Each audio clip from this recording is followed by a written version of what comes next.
হাসিনার পতনের সময় এখন সমাগত। তার পতন হবেই, যদি বা কিন্তুর কোনো ব্যাপার না। এখন শুধু সময়ের অপেক্ষা। তাকে যে ক্ষমতা ছেড়ে চলে যেতে হচ্ছেই, তার ইঙ্গিত আমরা চারপাশে কিন্তু দেখতে পাচ্ছি। আমি আগেই বলছি যে তার এই অবৈধ সরকার কেবল ক্লিনিক্যালি ডেড না, এটা এখন প্র্যাকটিক্যালি ডেড।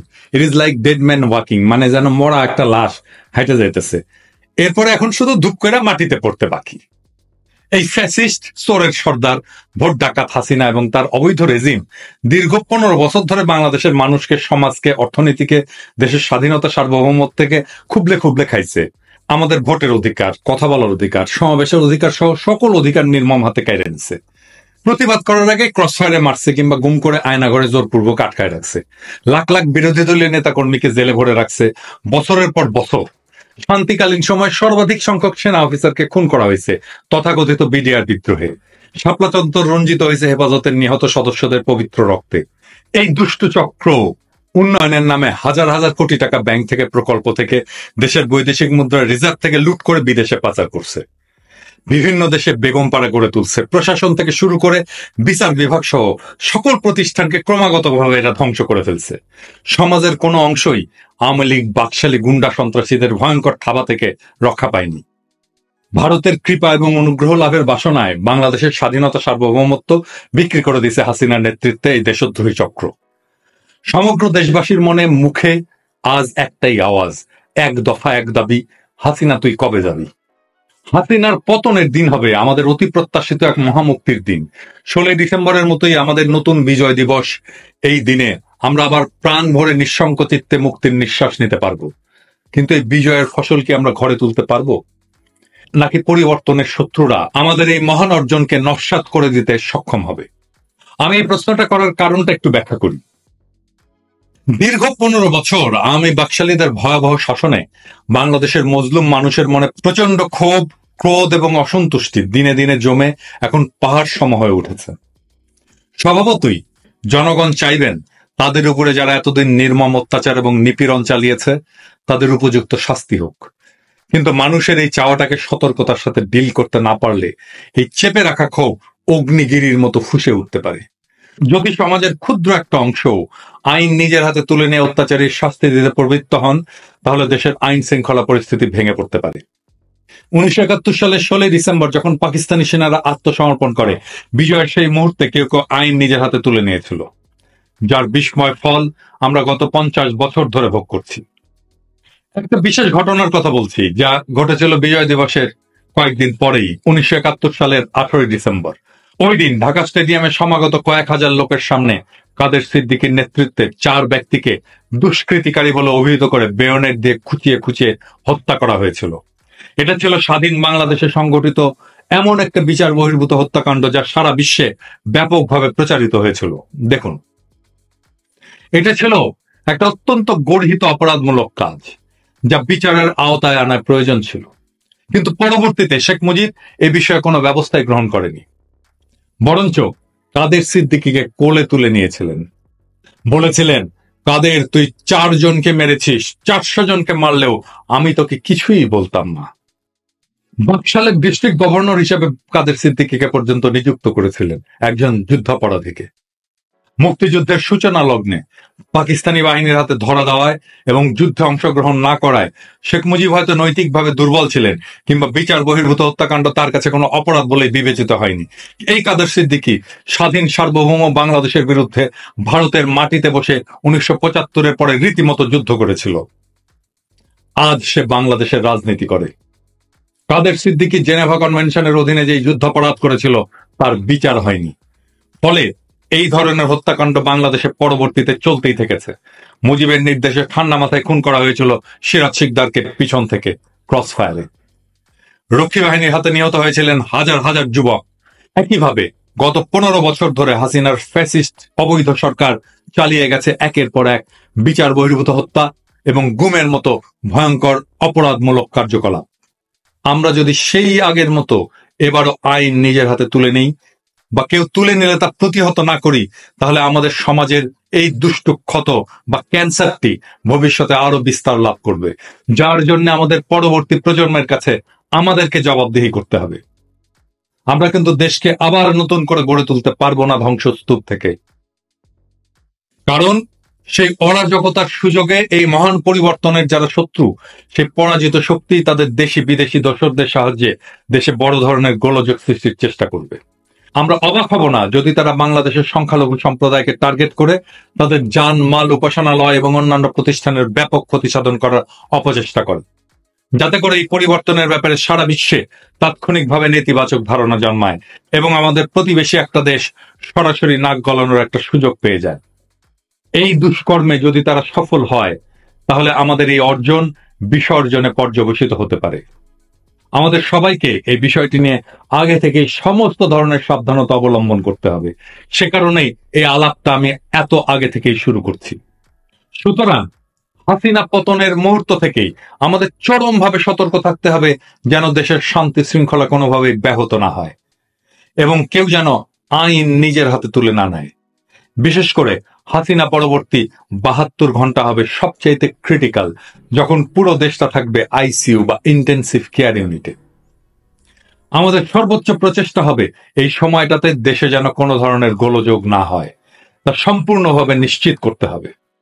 আর সেটা করতে হলে আমাদের এখন থেকে ধারণা করতে হবে হাসিনার পতনের মুহূর্ত থেকে আমাদের জন্য প্রধান প্রধান চ্যালেঞ্জ কি হতে পারে।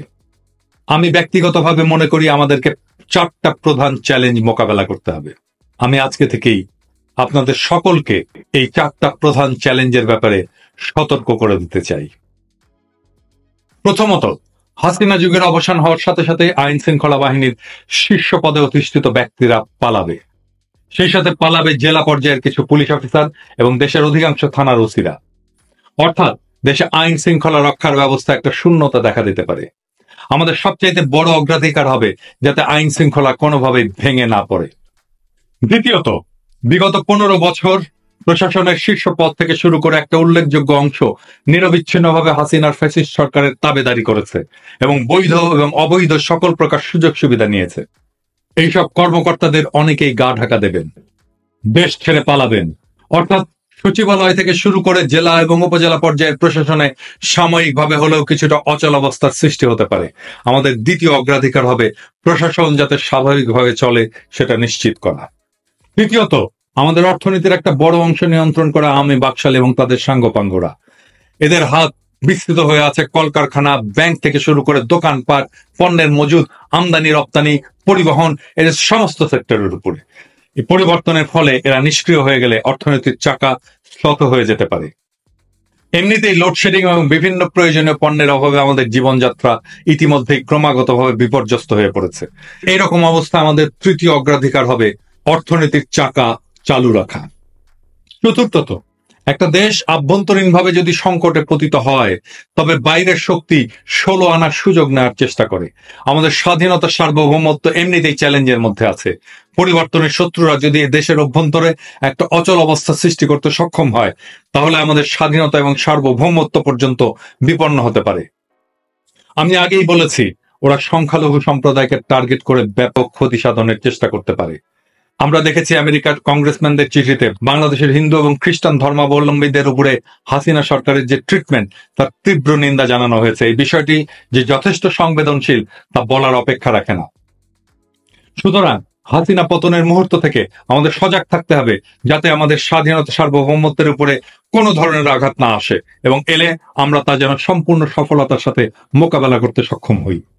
আমরা যদি আমাদের অগ্রাধিকারগুলোকে সঠিকভাবে নির্ধারণ করতে পারি, তাহলে হাসিনা পরবর্তী 72 ঘন্টা সময়কাল সাফল্যের সঙ্গে উত্তীর্ণ হবার জন্য কি কি ব্যবস্থা নেওয়া দরকার তা নির্ধারণ করা সহজ হয়ে যাবে।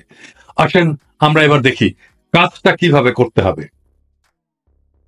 হাসিনার স্বৈর শাসনে সিভিল প্রশাসন এবং পুলিশ যেভাবে নষ্ট হয়ে গেছে, তাতে এদের উপরে এই ক্রিটিক্যাল সময়টুকুতে নির্ভর করা যায় না। হাসিনার লোকেরা নিশ্চয়ই হাসিনার পতনের পরে ট্রানজিশন সময়টা যেন সহজ হয় তার কোনো চেষ্টাই করবে না, বরং তার উল্টোটা করার চেষ্টা করবে। সুতরাং আইন শৃঙ্খলা রক্ষার ক্ষেত্রে বর্তমান পুলিশ প্রশাসনে যে চেইন অফ কমান্ড, তার উপরে ভরসা করা বোকামি হবে। বাংলাদেশের একটা প্রতিষ্ঠান, আমাদের সামরিক বাহিনী, হাসিনা দুঃশাসনের যন্ত্র হিসাবে সেভাবে ব্যবহৃত হয়নি। যদিও কিছু কিছু সেনা সদস্য, র্যাব, ডিজিএফআই ইত্যাদি প্রতিষ্ঠানে চাকরিকালীন সময় মানবাধিকার বিরোধী কর্মকাণ্ডে অংশ নিয়েছেন, কিন্তু তাদের সংখ্যা পুরো বাহিনীর সদস্যের সংখ্যার তুলনায় নগণ্য। আর্মি অ্যাজ ইনস্টিটিউট এখনো পর্যন্ত বাংলাদেশের মানুষের সম্মান এবং শ্রদ্ধার পাত্র। মোটা দাগে সেনাবাহিনীর উপরে এখনো বাংলাদেশের মানুষের ব্যাপক আস্থা রয়েছে। এই আপৎকালীন সময়ে তাদের অন্তর্নিহিত দায়িত্ব বলেই দেশের শান্তি এবং শৃঙ্খলা রক্ষার কাজে এগিয়ে আসতে হবে। এই ক্ষেত্রে সর্বপ্রথম এবং সর্বপ্রধান কাজটা হচ্ছে ম্যাজিস্ট্রেসি ক্ষমতা দিয়ে সারা দেশের সেনাবাহিনীর সদস্যদেরকে মোতায়েন করতে হবে, যার মুখ্য উদ্দেশ্য হবে দেশে যাতে কোনো ধরনের আইন শৃঙ্খলা পরিস্থিতির অবনতি না হয় এবং কোথাও এই ধরনের কোনো ঘটনা ঘটলে যেন দৃঢ় হাতে মোকাবেলা করা হয়। এই সিভিল অ্যাডমিনিস্ট্রেশন বলে বাংলাদেশে একটা আইন আছে। এর আওতায় এর আগেও আমাদের দেশে বিভিন্ন সময় সেনাবাহিনী মোতায়েন করা হয়েছিল। অনেক থানার ওসি গা ঢাকা দেওয়ার সম্ভাবনা থাকায় ওই সমস্ত থানা অতি দ্রুত চিহ্নিত করতে হবে এবং সেখানে খণ্ডকালীন ভিত্তিতে সেনাবাহিনীর সদস্যদেরকে দায়িত্ব পালনের জন্য পাঠাতে হবে। সেনাবাহিনীর সদস্যরা যাতে তাদের উপরে অর্পিত দায়িত্ব সাফল্যের সঙ্গে পালন করতে পারেন সেই লক্ষ্যে সকল আইনগত পদক্ষেপ নিতে হবে। প্রয়োজন বোধে প্রথম 24 ঘন্টা দেশব্যাপী কারফিউ জারি করতে হবে। একই সাথে কেউ যাতে আইন প্রয়োগের ক্ষেত্রে বাড়াবাড়ি না করেন সেদিকেও সজাগ দৃষ্টি রাখতে হবে। দেশব্যাপী সেনা মোতায়েনের কাজটা হবে পরিবর্তনের লগ্নে সবচাইতে প্রধান কাজ। আমি মনে করি সেনাবাহিনীর নেতৃত্ব পর্যায়ের অফিসারদের উচিত হবে আগামী মাসগুলোতে কি কি সিনারিও ডেভেলপ করতে পারে তা আমলে নেওয়া এবং প্রত্যেকটা সিনারিওর জন্য বিশদ অপারেশনাল প্ল্যান তৈরি করা। তারা যদি কাজটা এখন থেকেই না করেন তাহলে ক্রান্তি লগ্নে দেশের শান্তি এবং নিরাপত্তা বিধানে তারা ব্যাপক ব্যর্থতার পরিচয় দিয়েছেন বলেই জনগণ মনে করবে। আমি বিশ্বাস করি আমাদের দেশপ্রেমিক সামরিক বাহিনী সকল ভয়ভীতির ঊর্ধ্বে তাদের উপরে অর্পিত দায়িত্ব এবং কর্তব্য সম্পূর্ণভাবে পালনে কোনো ধরনের দ্বিধা বা অপারগতা প্রদর্শন করবেন না। আমার এই কথা শুনে আবার কেউ যেন মনে না করেন যে আমি মার্শাল বা সামরিক শাসন জারির কথা বলছি। মোটেই না। আমাদের আন্দোলন হচ্ছে বাংলাদেশের প্রকৃত গণতন্ত্র এবং জনগণের সকল অধিকার পুনঃপ্রতিষ্ঠিত করা, যা হাসিনার অবৈধ এবং হিংস্র স্বৈর শাসন নির্মমভাবে কেড়ে নিয়েছে। আমি আগেই বলেছি সেনাবাহিনীর পুরো কাজটাই হবে এইড টু সিভিলিয়ান আইনের আওতায়। একটা অন্তর্বর্তীকালীন বেসামরিক সরকারের অধীনেই অপারেশনাল প্ল্যানের এই কাজগুলো পরিচালিত হবে। তবে মনে রাখতে হবে যে সূচনা লগ্নে এই অন্তর্বর্তীকালীন সরকার নিজেকে সংগঠিত করতে কিছুটা সময় নেবে এবং তা নেওয়াটাই স্বাভাবিক। সে ক্রিটিক্যাল সময়টুকুতে আইন শৃঙ্খলা রক্ষার কাজে সেনাবাহিনীর ভূমিকা হবে সবচাইতে গুরুত্বপূর্ণ। আসলে আমরা আবার দেখি আর কি কাজ করতে হবে আর একটু গভীরে গিয়ে। দেশের সমস্ত ক্রিটিক্যাল ইনস্টলেশন যেমন সচিবালয়, সরকারি দপ্তর, বন্দর, বিমানবন্দর, হাসপাতাল, ট্রেন স্টেশন, বাস স্টেশন, বিদ্যুৎ উৎপাদন কেন্দ্র, প্রধান প্রধান সেতু, সড়ক যোগাযোগ নেটওয়ার্ক, আমদানি রপ্তানির কাজ, প্রধান প্রধান শিল্প কারখানা, আর্থিক সংস্থা, জ্বালানির ডিপো, পানি সরবরাহ ব্যবস্থা ইত্যাদি যাতে সম্পূর্ণভাবে সুরক্ষিত থাকে এবং চালু থাকে সেনাবাহিনীকে তাৎক্ষণিকভাবে তা নিশ্চিত করতে হবে। সেই সাথে সর্বোচ্চ সুরক্ষা দিতে হবে মসজিদ, মন্দির, গির্জা, প্যাগোডা সহ সমস্ত ধর্মীয় উপাসনালয়গুলোকে। এই ক্রিটিক্যাল সময় আমাদের সজাগ দৃষ্টি রাখতে হবে আমাদের পুরো সীমান্তের প্রতি, যাতে করে দেশের অভ্যন্তরের অবস্থার সুযোগ নিয়ে আমাদের বিরুদ্ধে কেউ কোনো ধরনের প্রকাশ্য বা গোপন অপারেশন পরিচালনা করতে না পারে এবং বিভিন্ন ধরনের অপরাধী এবং দুষ্কৃতিকারীরা সীমান্তে অবৈধভাবে পারাপার করতে না পারে। এক্ষেত্রে সেনাবাহিনীর পাশাপাশি বিজেপিকে অধিকতর ভূমিকা রাখতে হবে। বিজেপির ভূমিকা হবে সীমান্ত রক্ষায় অত্যন্ত গুরুত্বপূর্ণ। রোহিঙ্গা শরণার্থী শিবিরে যাতে দেশি এবং বিদেশি দুষ্ট চক্র কোনো ধরনের গোলযোগ সৃষ্টি করতে না পারে তা সম্পূর্ণভাবে নিশ্চিত করতে হবে। অপারেশনাল প্ল্যানে এই বিষয়গুলির প্রতি বিশেষ দৃষ্টি দিতে হবে। এই সমস্ত ব্যবস্থার পাশাপাশি অন্তর্বর্তীকালীন সরকারের একটা প্রধান বিবেচনার বিষয় হবে সরকারকে চালু রাখা। হাসিনা পরবর্তী তত্ত্বাবধায়ক সরকারকে কোন কোন কাজগুলোকে আরো বেশি গুরুত্ব দিতে হবে আসেন এটা এখন আলোচনা করি। আগের যে ব্যবস্থাগুলোর কথা বললাম সেগুলো তো চলবেই, এটার পাশাপাশি অন্তর্বর্তীকালীন সরকারের একটা প্রধান বিবেচনার বিষয় হবে সরকারকে চালু রাখা। পুলিশ বাহিনীতে বিশেষ করে শীর্ষ পদগুলোতে শূন্যতা দেখা দেওয়ার সম্ভাবনার কারণে অন্তর্বর্তীকালীন সরকারের উচিত হবে গত 15 বছরে যে সমস্ত পুলিশ কর্মকর্তাকে অন্যায়ভাবে চাকরিচ্যুত করা হয়েছে কিংবা চাকরিতে সাইডলাইন করে দেওয়া হয়েছে তাদেরকে পুনরায় চাকরিতে খণ্ডকালীন হিসেবে হলো ফিরিয়ে আনা। এই সকল অফিসার জাতির সম্পদ এবং তারা পরবর্তী মাসগুলিতে দেশে আইন শৃঙ্খলা পরিস্থিতি সম্পূর্ণভাবে নিয়ন্ত্রণে রাখার ব্যাপারে বিরাট ভূমিকা রাখতে পারেন।